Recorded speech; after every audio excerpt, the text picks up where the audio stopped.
Ladies and gentlemen, boys and girls, welcome back to the podcast and the YouTube channel. Sal Vetri here. $100,000 to first on the Saturday, April 18th slate. We're going to break it down. 4 games.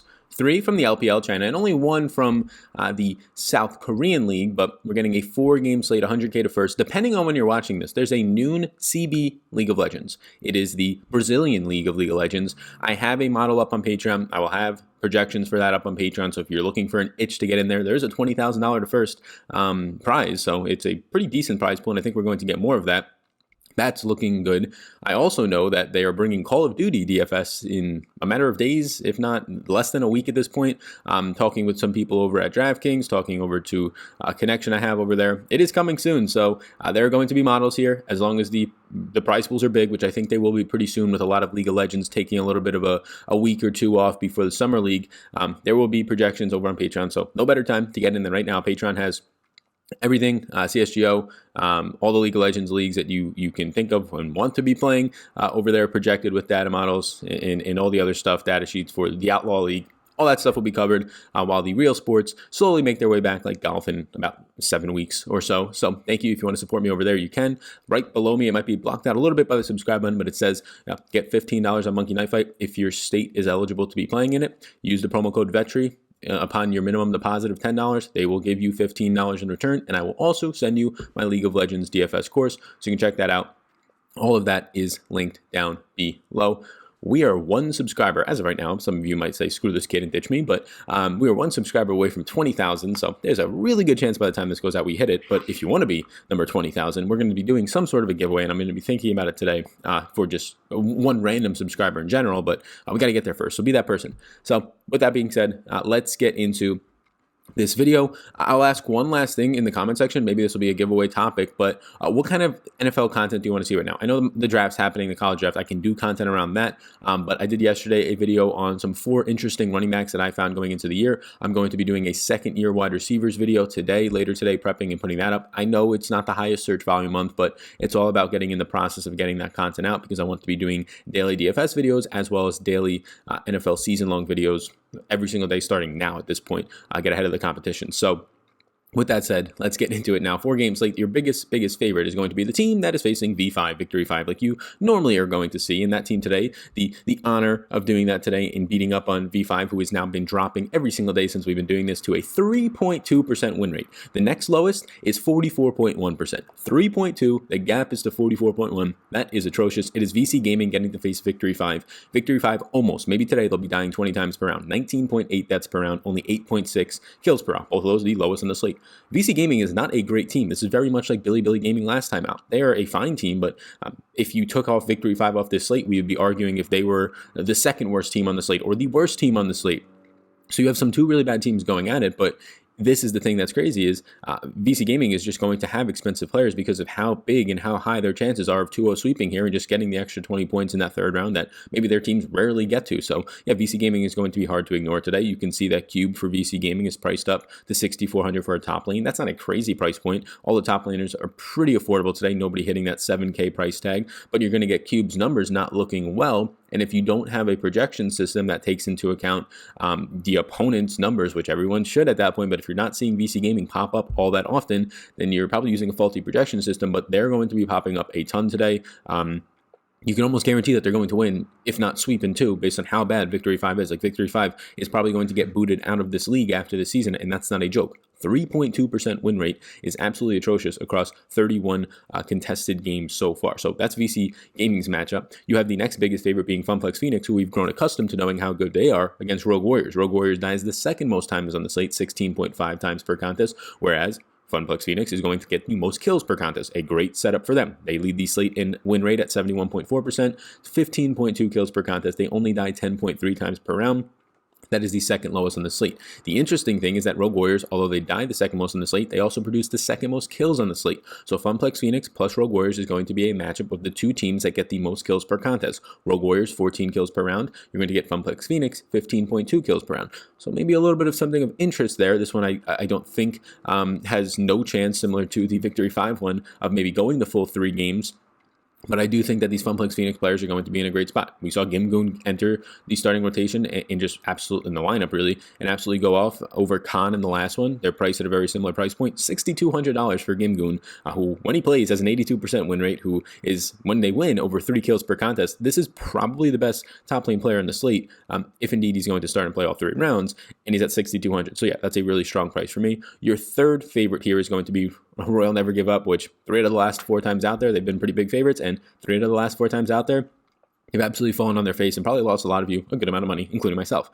Rogue Warriors or Royal Never Give Up is going to get to face today Suning, who I think this is a fantastic spot for Suning as an underdog. Suning is a very meh team, right? They win 44.7% of their contests. Royal Never Give Up 54.3%. But as an underdog of plus 182, I think they're definitely live. I think they're definitely somebody that I want to have a good amount of exposure to. They actually produce more kills per contest than Royal Never Give Up. 13.9 kills per contest for Suning. Royal Never Give Up 12.9 kills per contest. Now Suning does die more often. They're not as good at dragon control, lane control, those types of numbers that matter as well. They have a worse kill death ratio. So yeah, I do think that Suning is very live here. I do think that Rogue Warriors is live here. I think that this is a interesting spot that we'll see ownership wise. Usually one underdog on a slate becomes very popular because everybody can kind of tell that they have a decent chance of winning.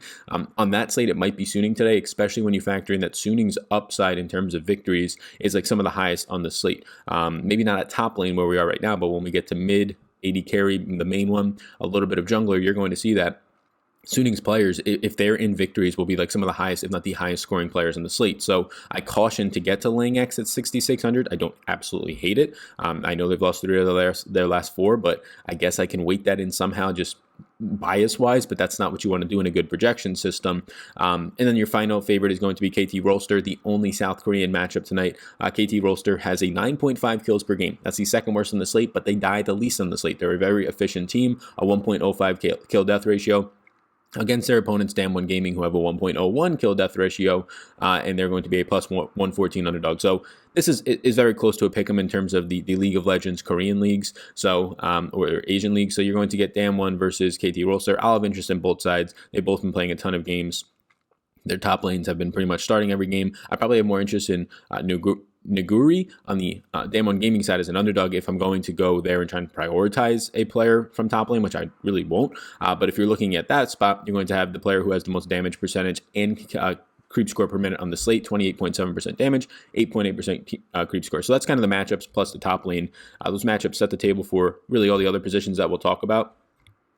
And that's starting with your mid lane. So mid lane, you're going to see some very good names on this slate. Forge is going to be somebody that's going to be hard to get away from. So Doom up top, 8,000. He's pretty much always the most expensive from Funplex Phoenix when he's on a slate at mid lane. You're just getting the player that leads the slate in damage percentage, in kill participation, in average kills, right?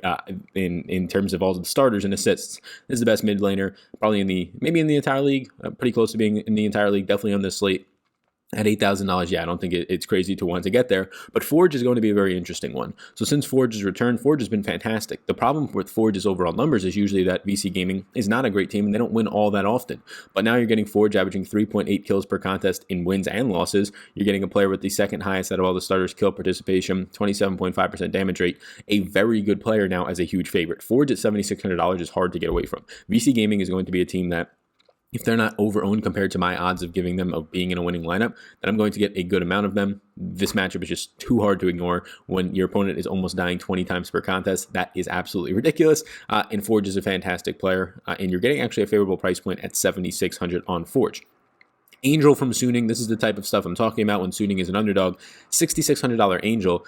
If Suning was to knock off the victory today, and look, if they go 3 rounds and lose, I don't think it's going to be enough. But if they were to knock off the victory today, win 2-0 or win 2-1 more realistically, there's a good chance that Angel is definitely a top 3 scorer on the slate, but there's upside to be the highest scoring mid laner on the slate. 4.2 kills per contest is second only behind Doing B, except Angel is $1,400 cheaper because of being a plus 192 underdog compared to a 625 favorite. So Angel does stand out. I really do like Forge. I probably prefer Forge over Doing B today just based on my stack preferences. Again, I haven't projected this out. I haven't ran ownership yet, but that's just how the sense I'm getting of it. And then Angel as an underdog. I don't want anybody from Victory 5 today. I'm probably going to cross them all out of my player pool. In terms of Rogue Warriors, I don't really know. We'll see who starts. I assume it's going to be Ruby, but it could be Wooming. So I'll see who starts there, but I don't really know if I want to get too much of Rogue Warriors. I don't think they're dead in the water just based on how lethal they can be with kills. Again, second most kills on the slate, only behind their opponent, Funplex Phoenix. So I'll see. If they only end up coming in as a stack like 3 or 4% owned, maybe I get to, or if they only come in like 1 to 3% owned, maybe I get to somewhere around 4 or 5%. It's not a lot of leverage on my total lineups, but it gives me a little bit of a hedge there. So that's where Ruby would start to come in. Your KT Rollster versus Damwon Gaming matchup there. Not either player doesn't really stand out. Again, the Damwon Gaming side will stand out a little bit more because I like the idea that as an underdog, you probably get more unique lineups if you're running Suning and Damwon Gaming lineups, not maybe together, but those stacks just in your exposures in general. So Forge, Doinby, Angel, Showmaker, probably in that order, and then I would get to Royal Never Give Up. But again, it's all about your stack preferences. Ownership is going to be a big piece of that. Getting into the support side of things now. So not players that you're going to really try and stack your lamps around the support player, but at the top, only one player hits $6,000, so support is very, very easy to get into your lineups today. Probably not somewhere where you have to prioritize. Crisp from Funplex Phoenix, the leader in assists per contest, only one above 10 assists per contest, only dying 2.1 times per contest as well. That's the lowest in the slate. So I do think Crisp is in a fine spot here. You can stack him with when we get to the next page. The AD carries from Funplex Phoenix. So if you want to, I think that adds a little bit of correlation. But as I talk about in the course, which again, if you want the course added on for free, Monkey Knife Fight, link right down below in the description. I do think that you can stack with LWX. I don't know how needed it's definitely going to be, but I think it's at least in play. And when you start to go down a little bit more, you're going to see some really nice options here. So if we get Hang starting over Maestro, what's been happening as of late, that's a great price point on a support player. That's a minus 1,111 favorite, $5,400 for a player who does average 9 assists per contest, even in wins and losses, who does have 74.5% kill participation. So if it is Hang, it's going to be hard to get away from that. I'm starting to think that VC Gaming, based on these prices, is probably going to be very highly owned, but I think their odds of winning on a 4-game slate might make up for it. Just looking into some other players down here, Sword of Art for Suning is going to stand out at 4,800. That's a very cheap price point for somebody who, out of all the starters, is third on the slate in assists per contest, but priced as the 4th cheapest support player. That stands out. And then if you want those Rogue Warrior stacks, I do think Lei from Rogue Warriors, averaging 1 kill per contest, leads the entire slate through 29 games, and 9.4 assists per contest, second highest in the slate through 29 games. That's a nice spot for an underdog type of a player. So I think Crisp is the best play on the slate, just individually. But when you're factoring in your stacks, that's not going to be the case. I would go Crisp, Hang in that order, and then some combination of Sword Art and Ming as a very early rankings of this position, and go from there. If I'm trying to choose between the KT Rollster and Damwon Gaming side, it's kind of a toss-up. I'd probably go to Burial from Damwon Gaming and just get to a little bit more of that stack, mainly because of the upside and assists, somewhat of creep score. The kills are pretty similar there as well. All right, the meat and potatoes of the slate, the AD carry. Please, if you're not yet and you're still watching this, take a couple seconds. Bottom right-hand corner, if you're on your phone, your laptop, your tablet, whatever it is, computer, there's a little subscribe button. It's right over the word probably, whatever the word is that says to free play or something. Hit that button. Just hit it. We're going to get to 20,000 today. Might as well crank it up a little bit higher. Appreciate that. If you want to get that free $15 promo from Monkey Knife Fight, that link is down below in the description. All right. Thank you so much. Appreciate that. Let's get into the AD carry. So, Funplex Phoenix. There's 2 guys at $8,000 or above, LWX and Betty. I understand why Betty's there at $8,000. It's a little bit risky, my feelings at least. Going back to that, touching the hot flame 3 of the last 4 days, seemed like Betty had a great projection. They were going to win big. They end up losing, and I actually do like Suning on the opposite side of this. So maybe this is the actual time where Suning gets a ton of ownership and RNG becomes the better play, and they finally win one, right, as the favorite, as they should be winning. But LWX, your top end AD carries, I'm never going to say anything bad about them. Betty, I think that based on if people have been playing as of late, RNG has been just ruining you. 3 of the last 4 times, they've been big favorites and lost. Seems a little bit sketchy in my opinion. Maybe some match fixing, who knows? But Suning has been doing well. I think they just won as an underdog. They swept in like 2-0 in their last upset victory. So if you're going to get them as now being a very trendy underdog on the slate, we'll have to see what the ownership looks like, but it could actually make it so that the minus 263 favorite in RNG is under-owned. And look, it's a numbers game at that point. I don't care if your feelings got hurt a couple of times over the past 2 weeks. If the numbers are showing that the team that actually projects for higher points because they're a favorite in RNG is under-owned, it might be a spot that you should actually target and put the emotions aside. So Betty is somebody I'll still have interest in. iBoy for 7,800. VC Gaming. Yeah, so VC Gaming is coming in on pretty much every single position as the 3rd or 4th most expensive position player.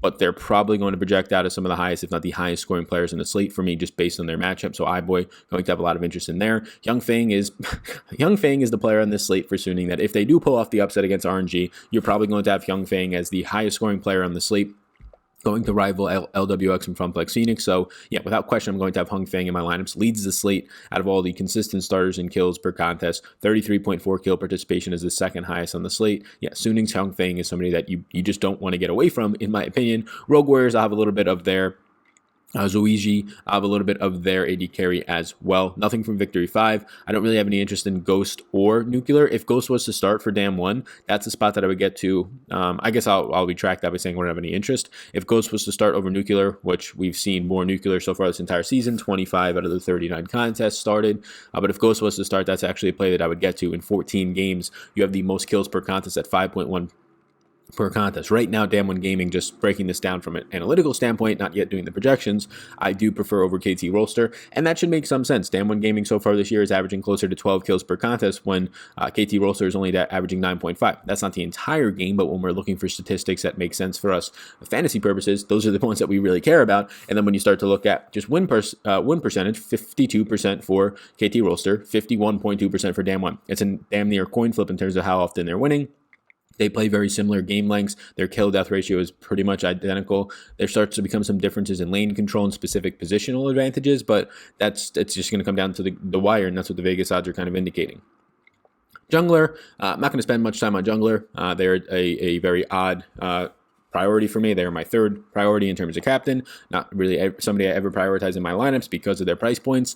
So yeah, I'm just probably not going to get there as much of making them a preference. I'll just give them the projection. I'll set up my rules, and whichever junglers I get, they're probably the third or fourth player into most of my stacks. I will note that only one of them is $7,000. Normally, we're seeing a couple junglers in the 7K range, and on a 4-game slate, only Tion from Funplex Phoenix being $7,000 is appealing. 8 kills or 8 assists per contest is the second highest on the slate behind SFM. SFM is a $5,800 jungler. Stuning is going to be a very appealing and attractive underdog stack today because of how cheap they are. Hyung Feng, SFN, Sword Art, all these players that have a massive upside are, because of being underdogs, priced probably $1,500 less than they normally would be, if not more than that. So yeah, I'm going to get to a lot of Suning. SFM makes a lot of sense in my opinion. Tiang at the top, Hyung Feng from the AD carry spot for Suning. When we're going down a little bit more, Bono versus Cannon from KT versus Dam 1, it's going to depend on your stacks. I don't have a preference there. It's really a coin flip. They're similar price points. They produce similar numbers pretty much across the board. I think Bono is the better player. He's also the favorite, so it really depends on what your stacks are producing for you at that point. SFM, Haro, if you want to get to some stacks of Rogue Warriors as the underdog against Funplex Phoenix, it doesn't seem crazy in my opinion. It's not totally out of the question. And then if you just want to look at VC Gaming, it's probably going to be AX over Chieftain, but just make sure to keep a track on that. Probably not the spot at 6,800 that I want to get to the VC Gaming players. If I'm stacking VC Gaming as my main 4-man or a 3-man stack, I want the AD carry in there. I want the mid lane in there. And then at that point, I think I can find more value by going to someone else other than AX at the jungler position at 6,800. Seems like some of these other positions are a little bit underpriced. And then it allows you to get in either Tion for $200 more, who I think is a much better jungler than AX. Not a much better matchup, but a much better jungler. It allows you to get in your underdog stacks with higher upside in your main stack in terms of the pricing of it. So that's where I'm at right now. I'll just pop up the team slate. I've talked about a lot of statistics from the team side, all the favorites I'll have interest in. On this slate, I'll have probably 6 out of 8 of the teams in my exposures, maybe 7. Victory 5. If they end up winning today, they've only won 3.2 rounds, not even games. If they end up winning today, whatever, I'll burn my money on that. But all 4 of the favorites, Dam 1 Gaming and Suning, will be in my team exposures in terms of the actual team position. I'll think about Rogue Warriors in my team position. I'll have Rogue Warriors players, but I'll think about if they actually make a lot of sense to get a huge upside there. They do average 14 kills per contest, so in a victory, you would think that it's not them just skating by, it's actually them getting somewhat bloody and winning. So there's a good chance that 7 out of these 8 teams make my team exposures. None of them in the captain spot, though. So that's where I'm at right now. Let me know if you have any questions in the comments down below. Let me know what kind of content for the NFL season that you would like to see right now. I can just continue to make videos about random topics of not really team breakdowns, but for fantasy purposes, second-year receivers, second-year tight ends. Once the draft happens, I'm going to hit up all the rookies for a week or two. I know it's not until really late June, July, August then that a lot of that fantasy content becomes highly searchable, but I want to be able to get in there before that, get my processes down. Obviously, it helps me researching all this stuff and creating videos to stay sharp for when the season comes back around. So I want to continue to do those videos probably on a daily basis right now. So let me know what you want to see there. Thank you. We should have, by the time you're seeing this, hit 20,000 subscribers. So you all rock. I'm going to be thinking about a giveaway.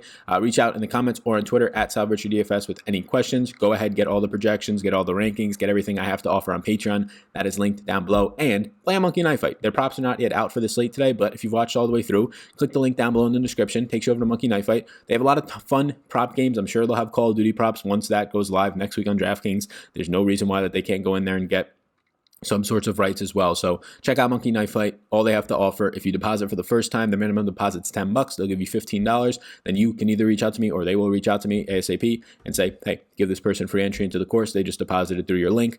That's all I got for you today. Enjoy the start of your weekend on this beautiful Friday. If you're watching on Saturday, hope you're having a great start to your weekend. I will see you in the next one. Thanks for tuning in, and I hope you enjoyed that video. Above my head, if you're not already subscribed to this channel, I do ask you if you can please hit that subscribe button. It helps me out a good amount to reach more people. You can also follow me on Twitter. That's over there. Right in the corner is my @SalVetcherDFS Twitter. And then above, you'll find my Patreon link. You can click on that if you want more exclusive content for me. Or a video is going to pop up, so why don't you check that one out as well. I think it's going to be beneficial for you. Thank you so much again for tuning in, and I hope you have a fantastic rest of your day.